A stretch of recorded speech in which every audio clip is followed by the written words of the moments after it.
Inject වුණාම වාහන දෙක තුනක් බස්සලා සැපේ ඉන්න පුළුවන්. හරි. ඉන්වෙස්ට් කරන්න පුළුවන් හොඳම විදි කියලා. ලිස්ට් එකේ සෑහෙන උඩ හරියක තිබ්බ එක ඔප්ෂන් එකක් ඉගෙන ගන්න කියලා. ඒ කියන්නේ ස්කිල් ඩෙවලොප් කරන්න. ඒ කියන්නේ එක ඉන්වෙස්ට්මින් විදිහක් තමයි තමන්ට ඉන්වෙස්ට් කරන එක. තමන් තුල ඉන්වෙස්ට් කිරීම. ඒ කියන්නේ තමන්ගේ සල්ලි තාම ප්‍රබලව තියෙන මිනිස්සුන්ට උනත් කරන්න පුළුවන් හොඳම දෙයක් තමයි ඉගෙන ගන්න. නිසා සාමාන්‍යයෙන් ලංකාවේ මධ්‍යම පාන්තිකෙක්ට ගේමක් ගහන්න පුළුවන් හොඳම විදිහ වෙන්නේ ඉගෙන ගන්න එක. මොකද ඉන්ජෙක්ට් වුණාම වාහන දෙක තුනක් බස්සලා සැපේ ඉන්න පුළුවන්ද? බස්සලා කියන්නේ තමයි පැහැදිලි නෑ. හරි. ඊළඟට ප්‍රශ්නේ පැහැදිලි මදි උත්තර දෙන්න අමාරුයි. ඊළඟට දැන්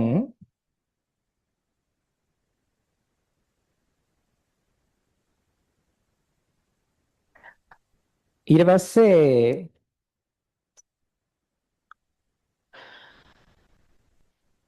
මම දැක්ක ළඟදී මේ ආටිකල් එකක් තියෙනවා ලෝකේ තියෙන හොඳම ඉන්වෙස්ට්මන්ට්ස් කියන එක. ඔයාලා chat GPT ඕනනම් ගහලා බලන්න. අද මාත් නිකන් ඊට පස්සේ නිකන් ගහලා බැලුවා AI සිස්ටම් එක මොකක්ද දෙන්නේ කියන එක. ඉතින් ඒකේ ආවා ලෝකේ මිනිස්සුන්ට ඉන්වෙස්ට් කරන්න පුළුවන් හොඳම විදි කියලා හොම ලිස්ට් එකක් ආවා. හරි. ඉන්වෙස්ට් කරන්න පුළුවන් හොඳම විදි කියලා. ඒතර ඒකේ ඉන්වෙස්ටිං කියන්නේ වෙනම කතන්දරයක් නේ.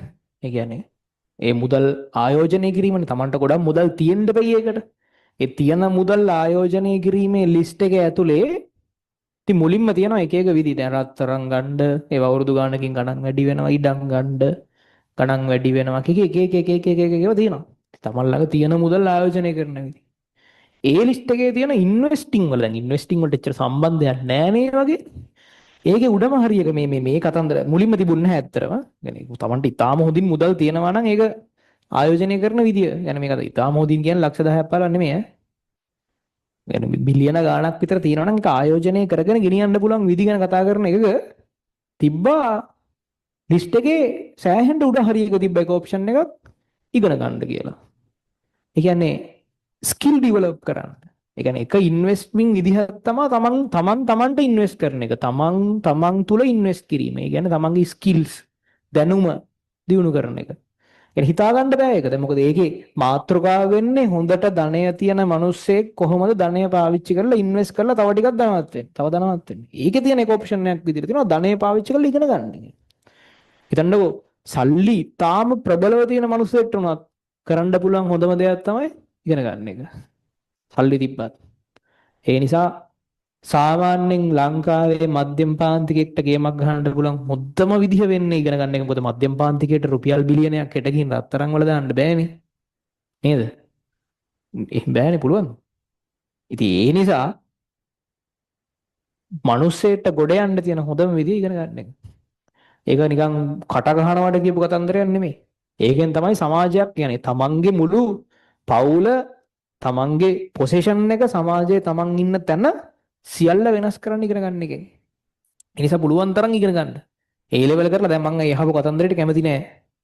මම මේ ප්‍රශ්නේ අහලා තිබ්බේ ඉන්ජෙක්ට් වෙලා වාහන දෙක තුනක් බස්සලා සැපේ ඉන්නේ කොහොමද කියන එක ගැන. වාහන දෙක තුනක් බස්සන එක නෙමෙයි ඉන්ජෙක්ට් වෙනවා කියන එකේ අර්ථය. ඔයා ඒක කමන්නේ නැහැ මේ කාලේට එහෙම තමයි හිතෙන්නේ. තව ඉස්සරහට ඉගෙන ගන්න ඉදි තේරෙයි. තව ඉගෙන ගන්න එක තමයි වෙන්න ඕනේ කියලා. හරි? ඉගෙන ගන්නකොට හිතෙනවා තව ඉගෙන ගන්න එක තමයි වෙන්න ඕනේ කියලා. නිකන් ඔය ලෝකේ ප්‍රසිද්ධම ධනවත්ම මිනිසුන්ගේ ඉන්ටර්විව්ස් බලන්න. අපි වැඩි ඕන ලංකාවේ මිනිස්සෙක් කරන් බලන්න ධම්මික පෙරේරගේ ඉන්ටර්විව් එකක් බලන්න මොකද්ද කියන්නේ පටන් ගත්ත වෙලාව ඉඳන් ඉවරලා කියන්නේ ඉගෙන ගන්න කියලා. වෙන මොකුත් නෙමෙයි කියන්නේ. මොකක් හරි ශේෂ්ත්‍රයක් තුල හොඳට ඇතුළට ඉගෙන ගන්න කියලා කියන්නේ මේ මිනිස්සයා. වෙන දෙයක් නෙමෙයි. ඉගෙන ගන්න එකයි ඉගෙනගෙන රස්සා කරන එකයි පටලවා ගන්න එපා. ඉගෙන ගන්නවා කියන එකේ තේරුම ඉගෙනගෙන රස්සාවක් කරලා කීයක් හරි හොයා ගන්නවා කියන එක නෙමෙයි. ඉගෙන ගත්ත දේ හරියට පාවිච්චි කරන්න ඕනේ ඊට පස්සේ. ඒක ඉතින් මුලින්ම රස්සාවක් කරන්න පුළුවන්. පස්සේ ඒක හරහා තව දේවල් ගොඩනගා ගන්න පුළුවන්. එහෙම දේවල් කරන්න පුළුවන්. හරි? ටිකක් මේක ලොකු විවෘත මානසිකත්වයෙන් අහන් ඉන්න ඕනේ කතන්දරයක්. ඒක පුළුවන් තරම් ඉගෙන ගන්න.